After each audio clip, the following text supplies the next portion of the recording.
Olá a todos e sejam muito bem-vindos de volta aqui ao canal, ou seja, muito bem-vindo se és novo por aqui. O meu nome é Joana e hoje venho falar-vos sobre o caso do Whippy Voiced Killer.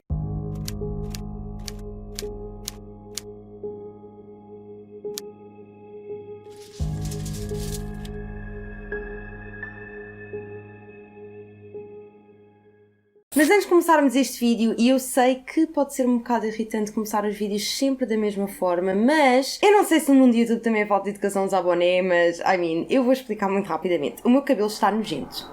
E quando eu digo nojento, está nojento. Mesmo, a sério, acreditem. Eu ainda tentei pôr um bocadinho de gel para ver se isto disfarçava, só piorou, portanto eu pensei, bem, das duas uma, ou eu vou gravar o vídeo e ponho um boné para esconder a desgraça que está aqui por baixo, ou então vou tomar banho, mas aí eu demoro mais tempo para depois ir gravar o vídeo, portanto estamos aqui a gravar o vídeo de boné. Pronto, foi isso que aconteceu. Seja como for, malta, falando sobre coisas mais interessantes, que é então o vídeo de hoje. Como eu já vos disse, hoje trago-vos um caso de um serial killer que é o Whippy Voiced Killer. E se vocês gostam que eu vos traga este tipo de vídeos aqui ao canal, não se esqueçam, claro, de subscrever, deixarem o vosso grande gosto e, por fim, também de ativarem as notificações para não perderem os próximos vídeos. E é isso, vamos então passar para o caso de hoje. Tudo começou então no dia 31 de dezembro de 1980, quando o 112 recebeu uma chamada por volta das 3 da manhã. E antes de continuarmos, quero apenas dizer que no vídeo de hoje vou abrir uma exceção e vou colocar esta chamada de 112 aqui para vocês, porque realmente neste caso eu acho que é mesmo muito importante. Aliás, o caso gira muito à volta destas chamadas. Normalmente eu coloco sempre tudo na caixa de descrição, como vocês sabem, para evitar problemas de direitos de autor, mas pronto, vamos então ouvir esta chamada. Please, this is an emergency. Please send a squad to Pierce Butler Road, Molenbeek Manufacturing Company. Just hurry, she's laying on the ground in the back by the railroad tracks, by the engine. Este homem ligou então à polícia e confessou um crime. Ele descreveu todo o ataque e ainda disse à polícia onde era o local onde estava a sua vítima. A vítima chamava-se então Karen Potok e era do Minnesota, e a Karen foi abordada pelo Whippy Voiced Killer quando estava na rua. Ela estava ainda a beber champanhe porque ela tinha sido um clube onde estava com as suas amigas, e as suas amigas nem sequer se aperceberam que ela se tinha ido embora, e quando repararam achavam que ela já tinha ido para casa, então não ficaram assim muito preocupadas com ela. A Karen estava a andar pela rua e ela ainda estava assim a andar um bocado tonta porque ela estava muito embriagada e estava cheia de frio, quando um homem que estava dentro de um carro parou ao pé dela e perguntou-lhe se ela queria boleia até casa, que não havia problema, que ele podia deixá-la em casa porque ela parecia estar com imenso frio, e realmente a Karen aceitou e entrou dentro do carro. Claro que quando a polícia recebeu esta chamada, a polícia foi até ao local e foi quando eles encontraram a Karen, e quando ela foi encontrada, ela estava totalmente nua e tinha sido brutalmente atacada. Só para vocês terem uma noção, ela tinha uma parte do seu cérebro exposta porque tinha o crânio esmagado, então foi mesmo um ataque muito violento. No entanto, por muito surpreendente que pareça, a Karen ainda estava viva e, portanto, ela foi imediatamente transportada para o hospital e, felizmente, ela conseguiu sobreviver a este ataque porque ela começou a recuperar fisicamente. No entanto, perdeu a memória. E neste caso foi mesmo muito complicado a polícia conseguir descobrir alguma coisa sobre este homem, porque a Karen não se lembrava de absolutamente nada. A polícia também não tinha pistas absolutamente nenhumas, só mesmo aquela chamada de 112 que não deu em nada, não é? E então, infelizmente, o caso acabou por esfriar. E foi então passado alguns meses, portanto no dia 3 de junho de 1981, que um grupo de amigos estava a brincar perto de uma construção numa estrada quando encontraram o corpo de uma rapariga. E ao mesmo tempo, enquanto tudo isto acontecia, o 112 recebeu mais uma chamada do assassino que confessou ter cometido este crime. No entanto, desta vez ele não revelou o local. Finally, I just stabbed somebody with an ice pick. I can't stop myself. I keep killing somebody. Hello? Are you there? Apesar do assassino desta vez não ter dado o local do crime, como eu já vos tinha dito anteriormente, um grupo de amigos encontrou o corpo da vítima e, portanto, claro que a polícia teve conhecimento do local, e quando chegaram viram que esta vítima tinha sido esfaqueada 61 vezes no peito com um furador de gelo. Para além disto tudo, ela também tinha sido estrangulada e tinha graves ferimentos no peito, nas coxas e no estômago. E a vítima foi então identificada como Kimberly Compton, de 18 anos. A Kimberly era então uma estudante que era originalmente de Pepin, que é uma pequena aldeia em Wisconsin, e enfim, era uma região mesmo muito, muito pequena, e ela decidiu mudar-se para St. Paul's para estudar, e o que aconteceu foi que ela apanhou um autocarro e quando chegou lá decidiu então parar num restaurante porque estava cheia de fome, e nesse mesmo restaurante estava lá um homem a comer sozinho que reparou que ela também estava sozinha e então foi meter conversa com ela. No meio da conversa, a Kimberly disse então a este homem que ela tinha acabado de chegar a St. Paul's e que não conhecia absolutamente nada, que ia começar a estudar lá, ia começar uma nova vida, mas que realmente não conhecia muito bem, e este homem basicamente ofereceu-se para lhe dar boleia, para lhe mostrar esta nova cidade para onde ela iria viver, e ela aceitou. E de facto existem testemunhas, porque na altura a polícia foi até este restaurante e falou com os empregados de mesa, e houve uma pessoa que realmente se recorda ter visto a Kimberly a falar com um homem e que os viu a sair juntos. No entanto, ela não conseguiu identificar este homem. E foi então 2 dias após a descoberta do corpo da Kimberly que este homem voltou a ligar para a polícia. Don't talk, just listen. I'm sorry what I did to Compton. I don't know why I ever stabbed her. I get locked up, I'll kill myself. I'd rather kill myself than get locked up. I'll try not to kill anybody else. Ele disse basicamente então que não tinha qualquer tipo de intenção de ter assassinado a Kimberly e disse também que se iria render à polícia. No entanto, isso nunca aconteceu, tanto que passado alguns dias ele voltou a ligar à polícia a pedir desculpa por não se ter rendido, e mais uma vez disse que não queria assassinar a Kimberly e que se sentia mesmo muito, muito mal. E então, como vocês podem perceber por estas chamadas, e por isso é que este caso é conhecido como de Whippy Voiced Killer, estamos a falar de um assassino que após assassinar as vítimas ligava para a polícia a chorar, super arrependido, com imenso remorso, o que é bastante estranho, mas sim, foi isso que aconteceu. Nesta altura a polícia já tinha tantas chamadas deste homem que eles decidiram então tornar estas chamadas públicas para ver se alguém reconhecia a voz deste homem.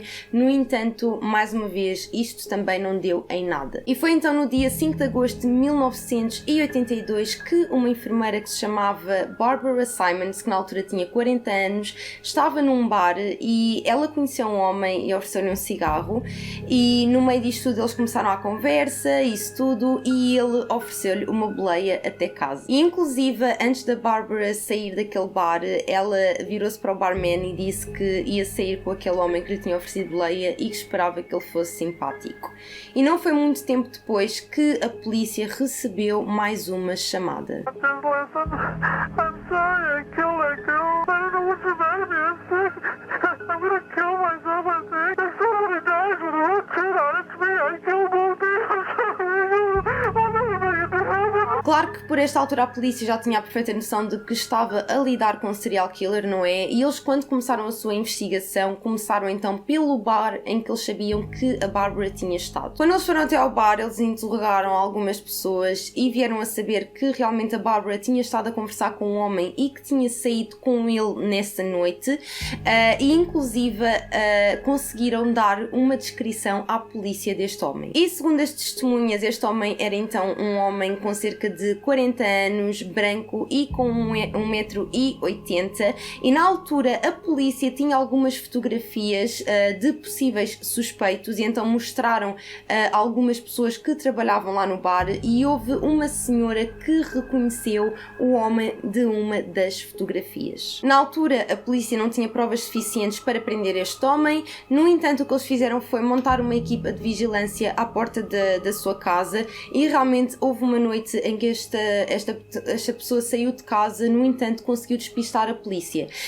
Nessa mesma noite houve uma rapariga que se chamava Denise Williams, que na altura tinha 19 anos e que trabalhava como prostituta, que conheceu então um homem que a abordou no dia 21 de agosto de 1982, e então ele basicamente abordou-a para, enfim, saber quais eram os seus serviços e tudo mais, e após eles terem lá discutido os termos, ela entrou então no seu carro. A Denise conhecia muito bem aquela zona e então ela começou a achar muito estranho porque reparou que este homem estava a ir para zonas muito desertas e muito escuras, e ela começou realmente a desconfiar que alguma coisa estava errada, até que este homem foi mesmo para um beco sem saída. Ela estava realmente com uma sensação de que algo estava muito errado, porque este homem não estava a levá-la para onde ele a tinha apanhado, que era o que estava combinado desde o início, e portanto ela começou a ter assim um instinto de se querer defender. No entanto, não teve tempo de agir, porque antes dela decidir o que iria fazer, este homem já estava a atacar. Ele pegou então numa chave de fendas e começou a atacar a Denise e deu-lhe 15 facadas,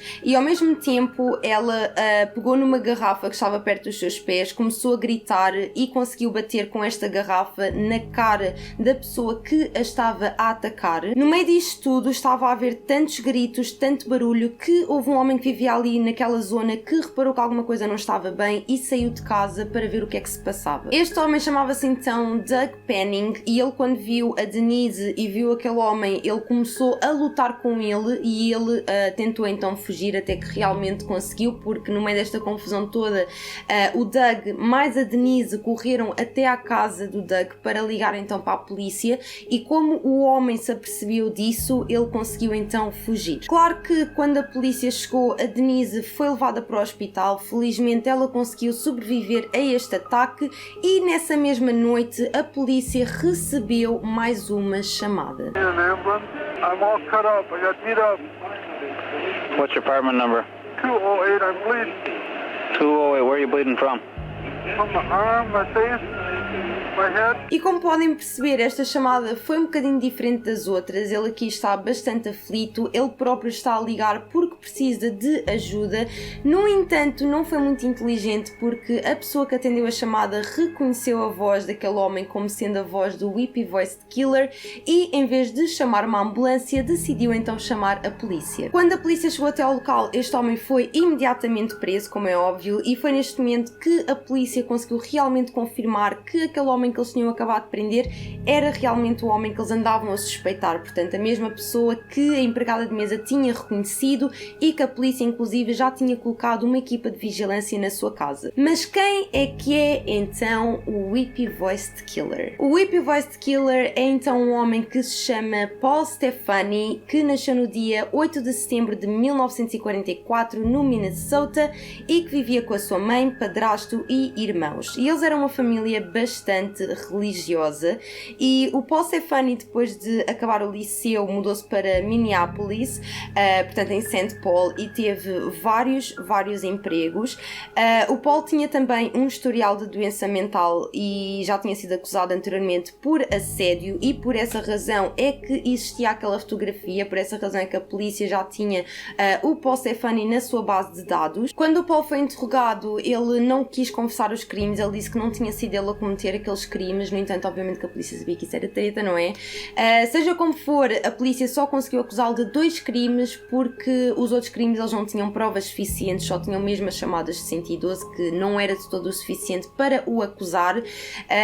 Mas pronto, seja como for, quando foi o julgamento, a ex-mulher do Paul Stefani, porque ele na verdade já tinha sido casado, e a sua irmã e uma ex-colega foram até ao julgamento testemunhar e ouviram gravações das chamadas do Whippy Voiced Killer e confirmaram que lhes parecia ser realmente a voz do Paul Stefani. E o Paul Stefani foi então considerado culpado pelos crimes e foi sentenciado a 58 anos de prisão. E foi então em 1997 que o Paul Stefani foi diagnosticado com cancro, e isto foi uma notícia que o motivou de certa forma a confessar os restantes crimes pelos quais ele não tinha sido acusado, e na verdade ele chegou até a admitir um crime que ninguém, nem mesmo a polícia, tinha conhecimento. E estou então a falar-vos de uma senhora que se chamava Kathleen Greening. King. Tudo aconteceu no dia 21 de julho de 1982, quando uma senhora que se chamava Carol Kellogg foi até à casa da sua amiga